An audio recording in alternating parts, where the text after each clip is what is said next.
A:B സമം 2:3, B:C സമം 4:7, C:D സമം 3:1 ആയാൽ A:D എത്ര? നമുക്ക് A:B തന്നിട്ടുണ്ട്, B:C തന്നിട്ടുണ്ട്, C:D തന്നിട്ടുണ്ട്, A:D കാണണം.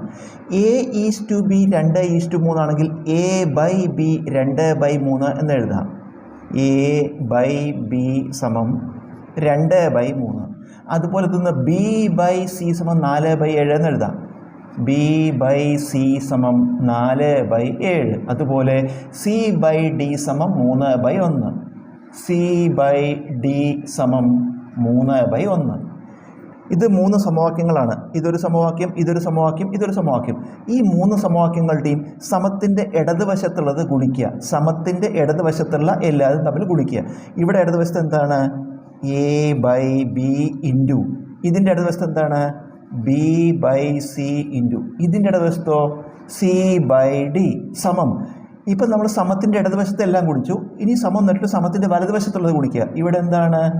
2/3 ഇൻറ്റു ഇതിലെന്താണ്? 4/7 ഇൻറ്റു ഇവിടെ എന്താണ്? 3/1. ഇത് ഗുണിക്കുമ്പോൾ നമുക്ക് ബിയും വെട്ടിക്കളയാം, സിയും വെട്ടിക്കളഞ്ഞാൽ A/D എന്ന് വരും. A/D സമം നമുക്കിതിൽ 3 വെട്ടിക്കളയാം, ബാക്കി ഒന്നും വെട്ടി ചുരുക്കാൻ പറ്റില്ല. അംശങ്ങൾ 2ഉം 4ഉം ഗുണിച്ചാൽ 24 8/7 ഇൻറ്റു 1 7. A/D സമം 8/7. അപ്പോൾ നമുക്ക് A:D സമം എത്ര എഴുതാം? 8:7. നമുക്ക് കാണേണ്ടത് A:D ആണ്. A:'യുടെ വില 8:7. സമചതുരത്തിൻ്റെയും സമഭുജ ത്രികോണത്തിൻ്റെയും ചുറ്റളവുകൾ തുല്യമാണ്. സമചതുരത്തിൻ്റെ വശം 6 സെൻറ്റിമീറ്റർ ആയാൽ സമഭുജ ത്രികോണത്തിൻ്റെ പരപ്പളവ് കാണുക. സമചതുരം എന്ന് പറഞ്ഞാൽ സ്ക്വയറാണ്. സമഭുജ ത്രികോണം എന്ന് പറഞ്ഞാൽ ഇക്വിലാറ്ററൽ ട്രയാങ്കിൾ. ഇതിൻ്റെ രണ്ടിൻ്റെയും ചുറ്റളവുകൾ തുല്യം. ചുറ്റളവ് പറഞ്ഞാൽ പെരിമീറ്റർ. ഇതിന് രണ്ടിൻ്റെയും പെരിമീറ്റേഴ്സ് ഈക്വലാണ്.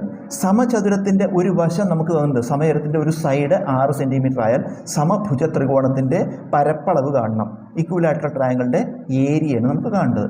അപ്പോൾ ഇവിടെ നമുക്ക് തന്നിട്ടുള്ള സമചതുരത്തിൻ്റെ ഒരു വശം തന്നിട്ടുണ്ട്. അപ്പോൾ സമചതുരത്തിൻ്റെ ഒരു വശം നമുക്ക് തന്നിട്ടുണ്ട്. അതിന്ന് സമചതുരത്തിൻ്റെ ചുറ്റളവ് കാണാം. സ്ക്വയറിൻ്റെ പെരിമീറ്റർ, സമചതുരത്തിൻ്റെ ചുറ്റളവ് കാണാനുള്ള സൂത്രവാക്യം എന്താ? 4a, അതായത് 4 ഇൻറ്റു വശം. ഒരു വശത്തിനെ 4 കൊണ്ട് ഗുണിച്ചാൽ സമചതുരത്തിൻ്റെ ചുറ്റളവ് കിട്ടും. സമം 4 ഇൻറ്റു സമചതുരത്തിൻ്റെ വശം എത്രയാണ്? 6 ആണ്. 4 ഇൻറ്റു 6 24 സെൻറ്റിമീറ്റർ. നമുക്ക് എന്ത് കിട്ടി? സ്ക്വയറിൻ്റെ പെരിമീറ്റർ, സമചതുരത്തിൻ്റെ ചുറ്റളവ് കിട്ടി.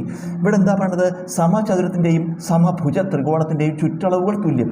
അപ്പോൾ സമചതുരത്തിൻ്റെ ചുറ്റളവ് നമുക്ക് കിട്ടി. അപ്പോൾ സമഭുജ ത്രികോണത്തിൻ്റെ ചുറ്റളവും ഇത് തന്നെയാണ്. സമഭുജ ത്രികോണം ഇക്വിലാറ്ററൽ ട്രയാങ്കിളിൻ്റെ ചുറ്റളവ് പെരിമീറ്റർ, അതും എത്ര തന്നെയായിരിക്കും? 24 സെൻറ്റിമീറ്റർ. ഇനി സമഭുജ ത്രികോണത്തിൻ്റെ സമചതുരത്തിൻ്റെ ചുറ്റളവ് കാണുന്ന സൂത്രവാക്യം 4a ആണ്. സമചതുരത്തിൻ്റെ ചുറ്റളവ് 4a. സമഭുജ ത്രികോണത്തിൻ്റെ ചുറ്റളവോ 3a ആണ്. അപ്പം നമുക്കിത് എന്തറിയാം? 3a അറിയാം. ചുറ്റളവ് തന്നിട്ടുണ്ട്. 3a സമമാണ് 24 ആയതുകൊണ്ട് a എത്രയായിരിക്കും? 3a 24 ആണെങ്കിൽ a കാണാൻ 24/3. 24/3 നമുക്ക് 8 സെൻറ്റിമീറ്റർ എന്ന് കിട്ടി. ഇതെന്താ? സമഭുജ ത്രികോണം ഇക്വിലാറ്ററൽ ട്രയാങ്കിളിൻ്റെ ഒരു സൈഡ് കിട്ടി, ഒരു വശം കിട്ടി. നമുക്ക് എന്താ കാണേണ്ടത്? സമഭുജ ത്രികോണത്തിൻ്റെ പരപ്പളവ് കാണണം. ഇക്വിലാറ്ററൽ ട്രയാങ്കിളിൻ്റെ ഏരിയ കാണണം.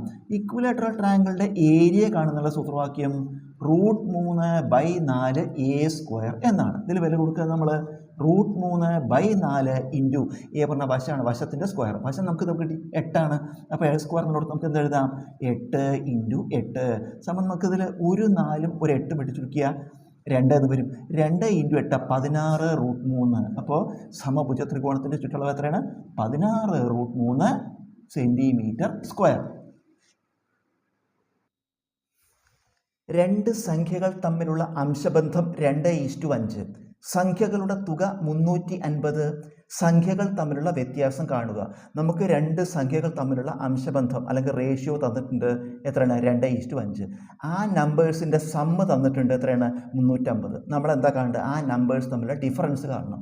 അപ്പോൾ സംഖ്യകൾ തമ്മിലുള്ള റേഷ്യോ 2:5 ആണ്. സംഖ്യകളുടെ അംശബന്ധം 2:5. അപ്പം നമുക്ക് സംഖ്യകൾ എങ്ങനെ എടുക്കാം? നമുക്ക് സംഖ്യകൾ സംഖ്യകൾ തമ്മിലുള്ള അംശബന്ധം 2:5 അപ്പോൾ സംഖ്യകൾ എന്തൊക്കെ എടുക്കാം? 2x 5x റേഷ്യോ 2:5 അപ്പോൾ ആ സംഖ്യകൾ ഒന്നാം സംഖ്യ 2x എന്നും രണ്ടാം സംഖ്യ 5x എടുക്കാം. ഇനി നമുക്ക് എന്തുണ്ട്?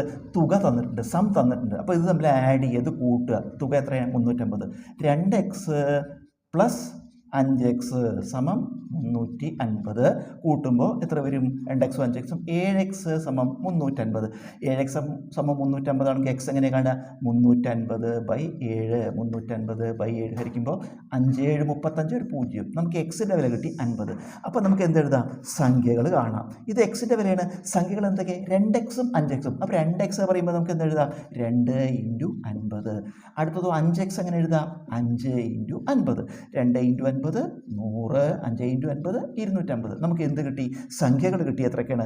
100ഉം 250. നമുക്ക് എന്താ കാണേണ്ടത്? സംഖ്യകൾ തമ്മിലുള്ള വ്യത്യാസം കാണണം എന്ന് പറഞ്ഞാൽ സംഖ്യകൾ തമ്മിൽ കുറയ്ക്കണം. വലിയ സംഖ്യ ചെറിയ സംഖ്യ. അപ്പോൾ വ്യത്യാസം കാണണം. നമുക്ക് വ്യത്യാസം കാണാൻ നമുക്ക് കുറയ്ക്കണം അല്ലേ? വലിയ സംഖ്യ ചെറിയ സംഖ്യ. 250 നിന്ന് 100 കുറയ്ക്കുക. 250 കുറയ്ക്കണം 100 കുറയ്ക്കുമ്പോൾ ഉത്തരം 150 സംഖ്യകൾ തമ്മിലുള്ള വ്യത്യാസം. ശ്രേണിയിലെ അടുത്ത സംഖ്യ കാണുക. Find the missing number in the sequence. നമുക്കൊരു ശ്രേണി തന്നിട്ടുണ്ട്, ഒരു സീക്വൻസ് തന്നിട്ടുണ്ട്. ഈ വിട്ടുപോയ ഭാഗത്തെ സംഖ്യ കാണണം. 2 6 12 20. ഈ സംഖ്യകൾ തമ്മിൽ എന്താ ബന്ധം നമുക്ക് കണ്ടുപിടിക്കാം. ആദ്യത്തെ എണ്ണൽ സംഖ്യ 1 അതിൻ്റെ വർഗ്ഗം എടുക്കുക, 1ൻ്റെ സ്ക്വയർ എടുക്കുക, അതിനോട് 1 കൂട്ടുക. 1ൻ്റെ സ്ക്വയർ 1 1 1 കൂട്ടിയാൽ 2. നമുക്ക് ആദ്യത്തെ സംഖ്യ കിട്ടി. അപ്പോൾ ആദ്യത്തെ എണ്ണൽ സംഖ്യ എടുത്തു. അടുത്ത എണ്ണൽ സംഖ്യ 2 ഇതുപോലെ ചെയ്യുക. 2ൻ്റെ സ്ക്വയർ കാണുക, അതിനോടുകൂടി 2 കൂട്ടുക. 2ൻ്റെ സ്ക്വയർ ഈ 2 4 4 2 കൂട്ടിയ 6 അടുത്ത സംഖ്യ കിട്ടി. അപ്പോൾ ആദ്യത്തെ എണ്ണൽ സംഖ്യ 1 എടുത്തു, അടുത്ത എണ്ണൽ സംഖ്യ 2 എടുത്തു, അടുത്ത എണ്ണൽ സംഖ്യ 3 അതിൻ്റെ സ്ക്വയർ കാണുക പ്ലസ് 3 3 സ്ക്വയർ 3 9 3 12. അടുത്തത് 4 സ്ക്വയർ പ്ലസ് 4 4 സ്ക്വയർ 4 16 4 കൂട്ടുമ്പോൾ 20 എടുത്ത് കിട്ടുന്നുണ്ട്. അപ്പോൾ നമുക്ക് മനസ്സിലായി, ബന്ധം മനസ്സിലായി. ഓരോ എണ്ണൽ സംഖ്യകൾക്ക് അടുത്ത എണ്ണൽ സംഖ്യ എത്രയാണ്? 5. അതിൻ്റെ സ്ക്വയർ കാണുക, അതിനോട് ആ എണ്ണൽ സംഖ്യ കൂട്ടുക. 5 സ്ക്വയർ 5 × 5 25 5 30 നമ്മുടെ വിട്ടുപോയ സംഖ്യ. 9√x സമം √12 പ്ലസ് √147 ആയാൽ എക്സിൻ്റെ വില കാണുക. നമുക്ക് എക്സിൻ്റെ വിലയാണ് കാണേണ്ടത്. ഈ എക്സ് എവിടെയാണ് കിടക്കുന്നത്? റൂട്ട് ചിഹ്നത്തിനകത്താണ്. ഇതൊരു സമവാക്യമാണ്. ഒരു സമവാക്യത്തിൽ റൂട്ട് ചിഹ്നത്തിനകത്തുള്ള ചരത്തിൻ്റെ വില കാണണമെങ്കിൽ നമ്മൾ എന്ത് ചെയ്യണം അറിയോ? റൂട്ട് ചിഹ്നത്തിനകത്ത് എല്ലാ സംഖ്യകളും തുല്യപ്പെടുത്തണം. റൂട്ട് ചിഹ്നത്തിനകത്ത് എല്ലാ സംഖ്യകളും തുല്യപ്പെടുത്തണം. ഇവിടെ റൂട്ട് ചിഹ്നത്തിനകത്ത് എക്സ് ആണ്, ഇവിടെ √12 ഇവിടെ √147. അപ്പോൾ ഈ സംഖ്യകൾ റൂട്ട് ചിഹ്നത്തിനകത്ത സംഖ്യകൾ തുല്യമാവണം. അപ്പോൾ നമുക്ക് 9√x അവിടെ ഇരിക്കട്ടെ സമം നമുക്ക് ഈ 12നെ നമുക്ക് എന്തെഴുതാം? 4 × 3 എന്ന് എഴുതാം. 4 × 3 12 പ്ലസ് അതുപോലെ 147നെ നമുക്ക് 49 × 3 എന്ന് എഴുതാം. 49 × 3 കുടിച്ചാൽ 147 കിട്ടും. ഇപ്പോൾ എങ്ങനെ എഴുതും കൊണ്ട് എന്താ ഗുണം? രണ്ടോടത്തും 3 വരുന്നുണ്ട്. എന്നാലോ 3ൻ്റെ കൂടെയുള്ള സംഖ്യ 4 ഇതിന് റൂട്ട് ഉണ്ട് ഇനിയും. അതുപോലെ ഇവിടെ 3ൻ്റെ കൂടെയുള്ള സംഖ്യ 49 അതിന് റൂട്ട് ഉണ്ട്. അപ്പോൾ നമുക്ക് ഈ 9√x അതുപോലെ ഇടുക. 9√x സമം √4 × 3 പറഞ്ഞാൽ നമുക്ക് 4ൻ്റെ റൂട്ട് എടുക്കണം, 3ൻ്റെ റൂട്ട് എടുക്കണം അല്ലേ? 4ൻ്റെ റൂട്ട് നമുക്കറിയാം 2, 3ന് റൂട്ടില്ല. അപ്പോൾ റൂട്ട് ചിഹ്നത്തിനകത്ത് എഴുതുക. പ്ലസ് അതുപോലെ √49 × 3 49ൻ്റെ റൂട്ട് എടുക്കണം, 3ൻ്റെ റൂട്ട് എടുക്കണം. 49ന് റൂട്ട് 7, 3ന് റൂട്ടില്ല, √3 എന്ന് എഴുതാം. ഇപ്പോൾ എന്തായി? റൂട്ട് ചിഹ്നത്തിനകത്ത് സംഖ്യകൾ തുല്യമായി. അങ്ങനെ വന്നാലേ നമുക്ക് ഈ ഭാഗം കൂട്ടാൻ പറ്റുള്ളൂ. ഇത് തമ്മിൽ കൂട്ടണമെങ്കിൽ റൂട്ട് ചിഹ്നത്തിനകത്ത് ഒരുപോലെ വരണം. അപ്പോൾ ഇത് അതുപോലെ എഴുതുക. 9√x സമം ഇതെങ്ങനെ കൂട്ടുക? 2√3 7√3 കൂടി കൂട്ടണമെങ്കിൽ നമ്മൾ പുറത്തുള്ള സംഖ്യകൾ കൂട്ടിയാൽ മതി. 2ഉം 7ഉം കൂട്ടിയാൽ 9√3 അതുപോലെ എഴുതുക. 2ഉം 7ഉം 9√3 അതുപോലെ എഴുതി. ഇപ്പോൾ ഈ സമവാക്യം നോക്കൂ. ഈ സമവാക്യത്തിൽ ഇവിടെ ഒരു സംഖ്യയുണ്ട്, ഒരു റൂട്ട് ചിഹ്നത്തിനകത്തൊരു സംഖ്യയുണ്ട്. ഇവിടെയും ഒരു സംഖ്യയുണ്ട്, റൂട്ട് ചിഹ്നത്തിനകത്തും ഒരു സംഖ്യയുണ്ട്. ഇരുവശത്തും നമ്മൾ പുറത്തുള്ള സംഖ്യയുടെ തുല്യമാണ്. കണ്ടോ? 9√x 9√3 അതായത് 9 × √x ആണ്. ഇവിടെ 9 × √3 ഒരു സമവാക്യത്തിൽ രണ്ട് ഭാഗത്തും ഒരുപോലെ വന്ന് വെട്ടിച്ചെടുക്കാം. അപ്പോൾ വെട്ടിക്കളയാം. 9 9 വെട്ടിക്കളഞ്ഞാൽ നമുക്ക് എന്ത് കിട്ടി? √x സമം √3. നമുക്ക് കിട്ടിയത് √x സമം √3 എന്ന് കിട്ടി. നമുക്ക് എക്സിൻ്റെ വിലയാണ് കാണേണ്ടത്.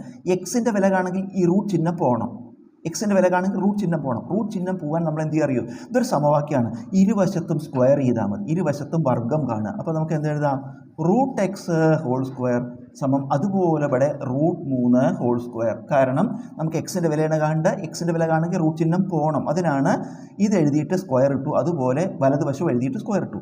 ഇനി √x സ്ക്വയർ എക്സ് ആണ്, നമ്മൾ പഠിച്ചിട്ടുണ്ട്. √x അതായത് എക്സിൻ്റെ റൂട്ട് കണ്ട് സ്ക്വയറും കണ്ട അതേ സംഖ്യ, ഒരു സംഖ്യയുടെ റൂട്ടും കണ്ട് സ്ക്വയർ കണ്ടു കഴിഞ്ഞാൽ നമുക്ക് അതേ സംഖ്യ കിട്ടും. അതുപോലെ 3ൻ്റെ റൂട്ട് കണ്ട് സ്ക്വയർ കണ്ട എന്താ കിട്ടുക? 3 ആണ് കിട്ടുക. അപ്പോൾ √3 ഹോൾ സ്ക്വയർ എന്ന് പറഞ്ഞാൽ 3 ആണ്. നമുക്ക് എക്സിൻ്റെ വില കിട്ടി 3.